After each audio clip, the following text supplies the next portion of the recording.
Alright, today we're going to continue on with our big idea that collecting, displaying, and analyzing data helps us to solve problems and understand the real world. Today we're going to specifically work on demonstrating an understanding of analyzing graphs and drawing conclusions, and part of that demonstrating an understanding of discrete data versus continuous data. This is lesson 3. Alright, so for example, here we have a helmet company, the Hard-Headed Helmet Company, and it wanted to find out how many of its bicycle helmets had been sold in the last 6 months, so it needed to collect some data. It surveyed 10 bike stores in Manitoba, so it's finding out how many helmets are sold in the Manitoba area. And these were the months that it looked at, April, May to September, and these were the number of helmets sold. And here we have it graphed by month on the bottom, number of helmets, and they have counted by 20s. Our data goes from 18 to 63, so they counted by 20s. April was 12, so slightly more than 10. May was 21, slightly more than 20. June was 56, so right in the middle of 60 and 50. And so on. Helmets can only be sold in whole numbers. You cannot sell a half of a helmet. You cannot sell 12 3/8 helmets.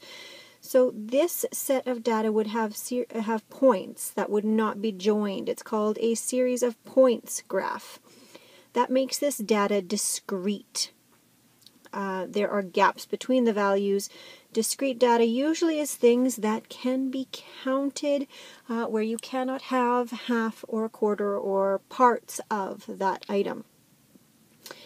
From looking at this graph, we can see that the most helmets were sold in July. The least number of helmets were sold in April. We could make some specific excellent conclusions and subtract those two, find out the difference. And we can make all kinds of conclusions from this data. Reminder again, discrete data is data that can only be specific numbers, such as whole numbers of people, whole numbers of helmets, whole numbers of books, etc. Here we have another set of data. In this data, we are looking at Leah's height and how it's changed as she's gotten older. So we are looking at her from age 2 all the way up to age 19. She's being measured in centimeters from 83 centimeters up to 162 centimeters. Now in this case, you can see that they have decided to join the dots on the graph. That's because this data is continuous. You are continuously growing. You don't grow from 83 centimeters to 95 centimeters with not growing 84, 85, 86, 87.5 centimeters throughout. It is a continuous growth. Okay, and here just to take a look at their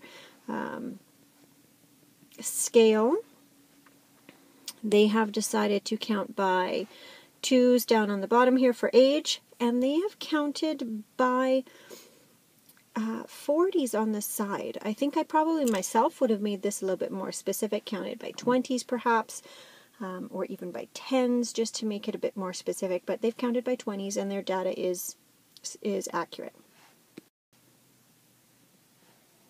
Alright, so consecutive points on the graph are joined by line segments on that graph. These points have specific numbers in between. So for example, Leah's height could have been 117.5 or half of a centimeter when she was 6 years old and 3 months. This makes this continuous data, and this makes this a line graph. Okay. From this graph, we could see that from 2 to 16, the line segments go up, so her height increases. From 16 years old on, there's less height. She's stopped increasing. She's stopped growing taller. So that's some of the conclusions that we could make. We could be even more specific and talk about the specific differences between ages and so on. Again, this kind of a graph is a line graph. It shows continuous data because We can have 0.5s in this data. We can have half of a centimeter as she's growing, and she's continuously growing. It's not by jumps. Continuous data is often things like time, money, temperature, measurements, length, mass. Those kinds of things are generally continuous. Continuous data could be any number whatsoever. It could be 2.58, for example.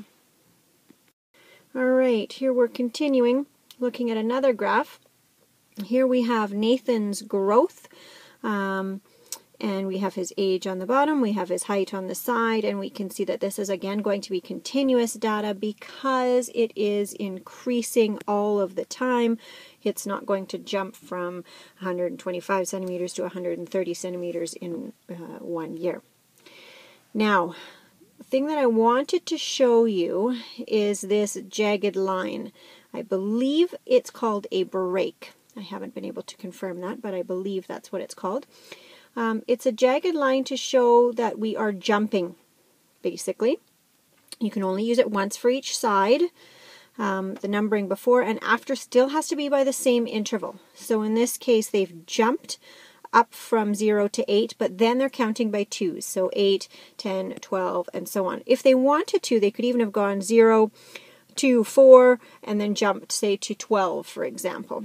And you'd have that break. It looks like a sideways zigzag Z. Oops. In your data on the side.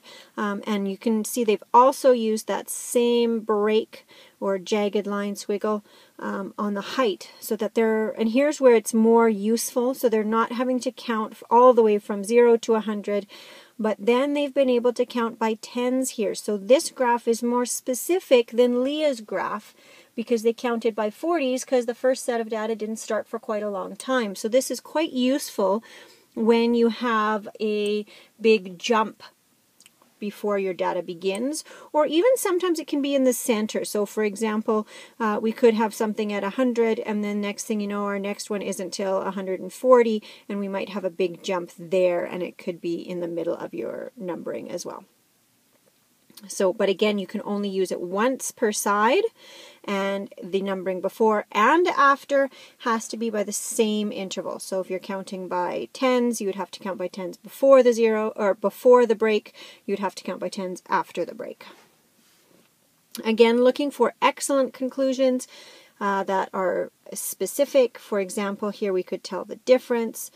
When we were looking at the bike graph, the bike helmet graph, we could have seen that the highest jump was from May to June with 35 more helmets sold. That kind of thing is an excellent conclusion. If you can work towards making those, that would be better.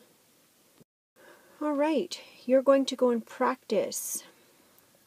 We're going to discuss whether or not these sets of data would be discrete sets of data or continuous sets of data. Remember, discrete sets of data are a series of points, graphs. Often also bar graphs are going to be discrete data. A continuous data is going to be a line graph where all of the points are joined. So take a moment, press pause, discuss with your partners or think about yourself what you think each of these would be. Are they going to be discrete or continuous data? Be ready to tell why for each of these as well. All right, so let's take a quick peek. We have the number of questions on your weekly spelling test over the course of the year. So that's, can you have half of a question? Really, you can't. So that would be then discrete data. The height of a sunflower plant over the course of the summer, the height, well, is it going to jump by centimeters or is there going to be continuous growth? There's going to be continuous growth, so that makes this continuous data. The weight of a grizzly bear, again, the weight, does it jump by 5 pounds or 10 pounds, or is it continuously growing? Well, it's continuously growing, so that would be continuous data, would be a line graph joining those points together. the number of grizzly bears in one particular area over the course of the summer. So in March there are this many grizzly bears, in April there are this many grizzly bears, and so on. Well, you can't have half a grizzly bear in an area, so that would make this discrete data, and it would be a series of points that would not be joined. Could even be a bar graph. All right, at this point you are ready to practice analyzing graphs, drawing conclusions, and determining whether or not that data is discrete or continuous.